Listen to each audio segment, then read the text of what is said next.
Can we hear your take on AQHA's change of Rule 111.6? You sure can.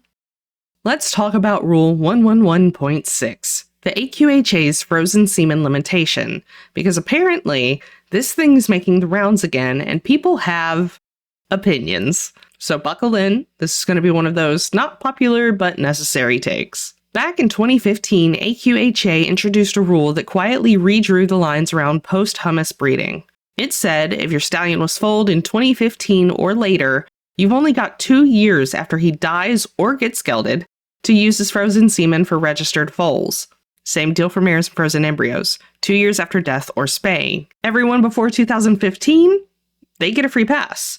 Their semen and embryos can be used indefinitely, which, as we'll get to, kinda defeats the purpose of the rule. Now fast forward to March 2025. There are a couple of proposed amendments on the table. One would extend that 2-year window to a 10-year window after death or sterilization. Another would stretch it even further, 20 years after the horse's foaling date or 2 years after death, whichever is longer, for horses born after 2015. The AQHA says that the intent behind these limits is to promote genetic diversity, which on paper sounds nice, but let's be honest. When some of the most overused sires in the industry are still pumping out registered foals decades after they have been buried, we've already lost that battle. You can't claim genetic diversity while letting the same half-dozen bloodlines dominate every single futurity lineup. It's not diversity, it's just dynasty maintenance. And look, I get why this rule frustrates people. If this were a rare breed on the verge of extinction, I would sympathize. But you know what the quarter horse isn't? It isn't rare.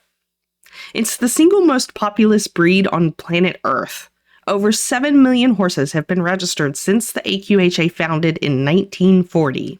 In 2024 alone, over 90,000 horses were registered. There's no shortage of horses. There is, however, a shortage of bloodlines, because specialization has narrowed the gene pool to the point where we've practically inbred for discipline excellence. It also doesn't help anything when the stud book pretty much entirely closed in 1941. The horses who were in, and that was that.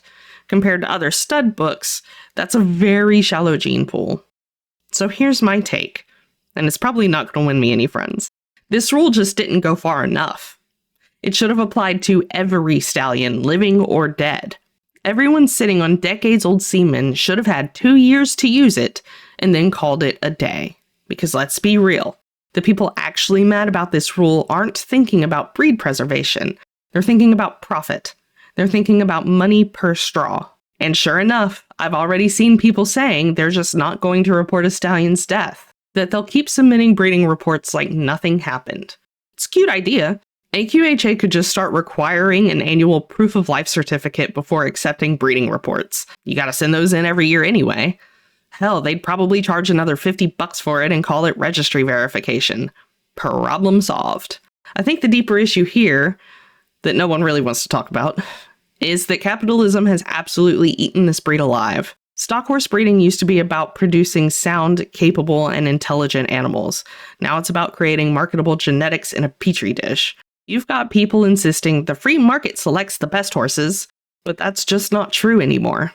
It might have been back when the free market meant who could stay sound and useful under saddle, back before all of this technology came to fruition.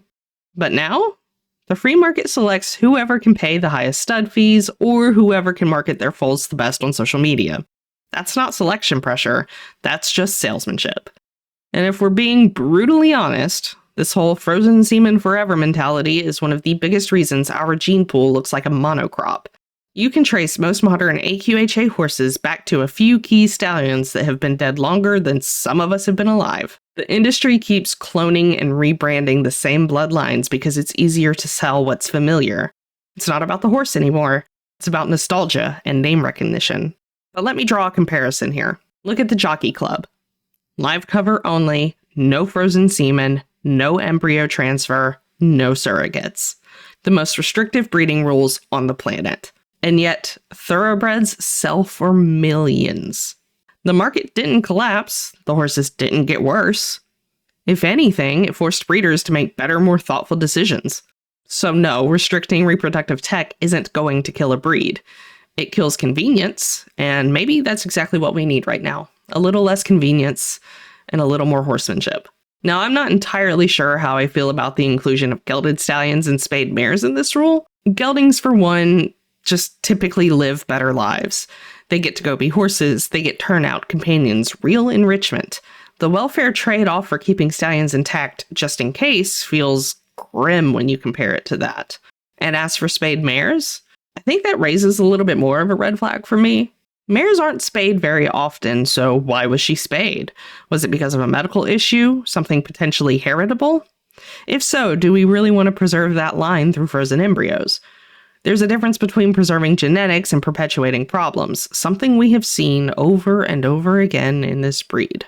At the end of the day, what I hate the most about all of this is how clinical it's become. The breeding shed has turned into a science lab. Tanks, transfers, pipettes, paperwork. Somewhere along the way, we just lost the connection between the process and the purpose.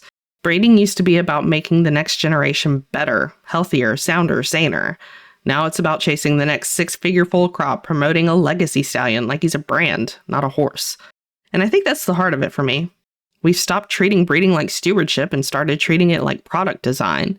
It's not about horsemanship anymore or doing what's better for the breed. It's about what sells.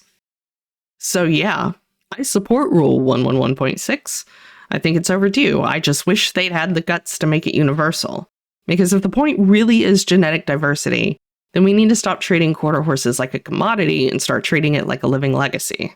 Until that happens, no amount of regulation, 2 years, 10 years, or 20, is going to fix what is broken. Because what's broken isn't the timeline on frozen semen, it's the mindset in the breeding shed. After all, who do you think benefits the most from those 2- and 3-year-old futurities? I honestly might just need to do a video on American stock horse breeders and associations at some point, because stuff like this is entirely frustrating. Anyway, thank you for listening. Thanks for the suggestion and the comment on this, and I will see y'all soon.